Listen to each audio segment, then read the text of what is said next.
My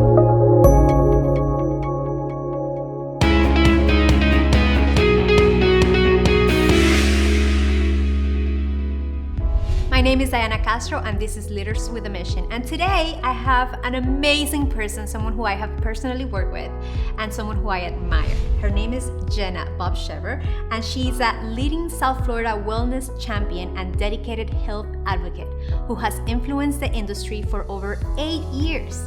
She is the owner of her own chiropractic clinic just outside of Fort Lauderdale. Dr. Genna's vivacious spirit and high commitment to the well-being of her clients has made her standout force in the community, earning her the Women Empowerment Expo Award for Community Impact in 2016. From prenatal and pediatric care to family wellness and beyond, Dr. Genna believes your health is in your hands, but her hands are here to help. Thank you, Dr. Genna. Thank you. I'm so excited because you have been making a big impact in the community. Tell me about that. Working on that. I'm just doing my thing. Listen, I'm here to live out my mission and vision and help a lot of people. And in the process, I guess we win awards for doing a good job. That's pretty cool. So let's start with the beginning. Okay. What is your definition of leadership? Leadership to me is the ability to step up and to really show up every day in the capacity where you influence other people. So it's how you think certain thoughts in the morning. It's the rituals or the ways that you go about your day. It's how you communicate with different people. It's literally the actions that you do consistently so that other people take notice and then want to jump on board with your mission and vision. What has inspired you to take that leap of leadership to the next level, especially in your industry? So it's just what's inspired me is the idea to help more people. If I'm not out there where people could find me, then my reach is that much less. And if I really want to make the big impact that is my vision to make, then I have to be out there in the community, meeting people, getting in front of people, explaining to people what I do so that they can come and jump on board and want to be a part of that. What do you think is a really important ingredient or probably tool people that are now in social media? What tool would you recommend them to use to amplify their message? Really, all of them. I mean, you could spend so much time every day. There's Instagram, there's Facebook, there's Snapchat, there's Twitter. I mean, there's so many different things. There's LinkedIn.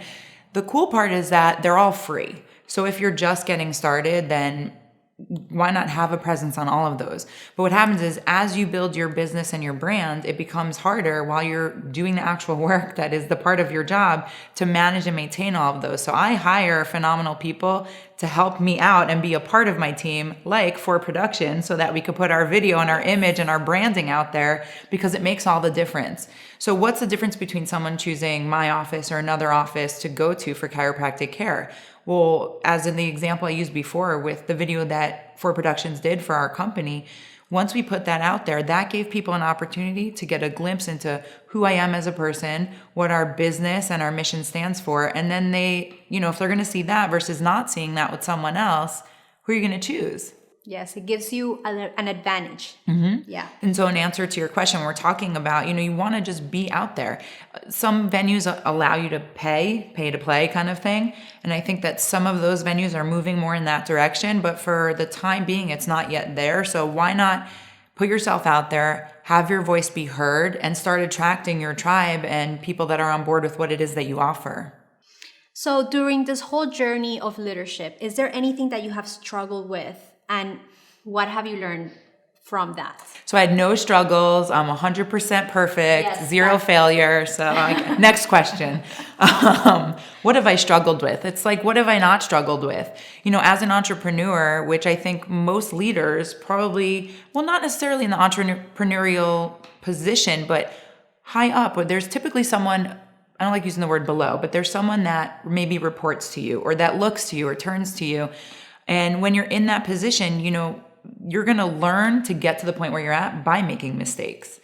And failure at the time can feel like the worst thing ever, but it's all, in hindsight, learning opportunities, right? So I've had multiple learning opportunities, read that as multiple failures, but a true leader will pick themselves back up, dust it off, and think of a different game plan, come up with a different business blueprint, come up with a different way of communicating and go out there and continue to hustle hard every single day. That's what a leader does.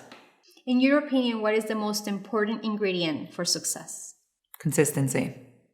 Consistently working on the dream that you're dedicated to. And so, for example, for me, my days off are Tuesday and Friday. There's never really a day off, but those are the days I'm not in the office with patients. And I'm committed to working out with my trainer every Tuesday and Friday. So no matter what, I know that that's where I'm going to be. One day a week, I see my chiropractor. That's part of my commitment to my health. It's all the things that I do in my life. It's with my relationships. It doesn't matter if we're talking about work, personal. Everything that you do, if you want success, you've got to be doing things consistently. Repetition over time creates success. Beautiful. I have a question. I think every person who goes to a chiropractic has this question. Okay. But maybe they haven't had the courage to ask it. I hope I have the answer. Why do you guys have like days in between off? Like, okay. It's like, what do you mean you're not open on Tuesdays? They teach us that in school. We're actually open on Tuesdays now, by the way. But there's lots of different practice styles. And I'll say the reasoning behind it is that a lot of our job is also very physical. And so there's the part that happens when the patient isn't there. Like catching up on all of your notes, making sure that everything's being done right, training and growing and developing your staff and your team.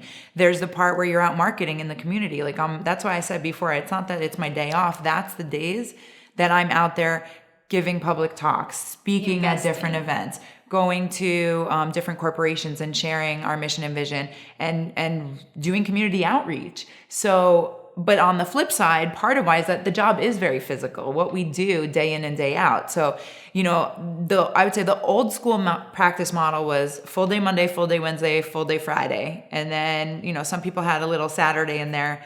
And then there's models where people are open Monday, Tuesday, Wednesday, Thursday, and then they take a long weekend. The thing that's cool about my profession is that there's no set thing. It'll never be a 9 to 5, okay? We say open till 7 because the people who work a 9 to 5 need to be able to come in. And then we're also open Saturday morning because that's also a high volume time. That's when all the families want to come in and bring their kids in, because for some people it's hard during the week.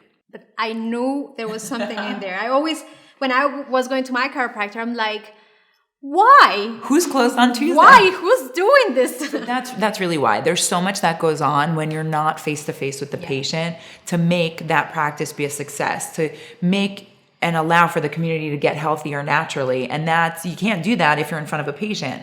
Is there a book, maybe influencer, or is there a training that has inspired you to become a better leader in your community? Yeah, there's so many, so it's hard to pick just one. One of my favorite experiential weekends was with Tony Robbins at Unleash the Power Within. I'm a high energy person, highly driven by fun and dancing. And I mean, that's a weekend of that. I was sore by the end of it. So I've actually sent team members to go do that training also, because it's all about mindset. So when you're being a leader, you're going to portray and attract the people that want a piece of you. And so for me, the energy and the fun capacity of what I want my team to encompass. So it's important that they get that, not always from me, right? A great leader is going to recognize and be coachable from someone else, because we can always learn more and grow more and become better. And for books, I love the Motivation Manifesto. I don't know if you've read that one. No. That was awesome. And then also I love the book, You Are a Badass, but it's not specifically for leadership. I love that lady. I'm just reading one of her books right now, and I'm like, please connect me to the template. Yeah. It's so awesome. I love the way she writes and she communicates. Yeah. It's so like in my language that it feels real. Totally. I love when people do things from an authentic source. Here's the deal. We're all just people, right? So a lot of times at least I'll speak on my own behalf. In my experience, I've kind of looked up to people and kind of put them up here. And I was like, well, I'm here. How do I get to that? And I remember the first time that I was at a lunch at a chiropractic seminar with Jeannie Ohm. She's the woman that runs the International Chiropractic Pediatric Association. So as I'm in school getting extra training in pediatrics, family practice, and pregnancy, I'm like sitting next to her at dinner. And I was like staring at her. She was like, what's wrong with you? At the end of the day, she's just a person who does phenomenally well at what she does. But so many times we place people in a place where we forget that they're human beings and they think similar thoughts like we do. They go through their day, but they do things consistently to create the success that they have. Yeah. Definitely. So To close it up, how would you define your mission? What kind of impact would you like to create in this world? Sure, I'm already working on that one. My mission is to motivate and inspire people to live life to its fullest potential, and I use chiropractic as my venue to do that. But my vision is to be the epicenter of natural health in South Florida, so that before people are turning to medications and surgeries, they're coming in to see us so that we can help them get healthier from above down, inside out, so that their bodies are better healing, feeling, and adapting naturally. I am so in love with that vision and mission because I mean, you know, because we've worked together. I'm so attracted to natural health. It's kind of, I feel that that's where we are heading to. We have had all these years of destructing our bodies, and this is something that it resonates with me. So the funny thing is that we attract those who are within the same vibration, for a lack of a better description. But it's beautiful because I love that this platform could probably reach people who would get to know you, who would get to meet you, and through this, they could also get their lives impacted. So thank you so much for being here. Thank you for having me. If you felt inspired by Dr. Genna, I invite you to visit her at favoritechiropractor.com and check her out. And if you are a leader or maybe an influencer or a business that is trying to position your brand as a top leader in your industry, I invite you to visit us at forproductions.com and subscribe. You will receive in return weekly tips on how to position your brand and magnify your impact in the world.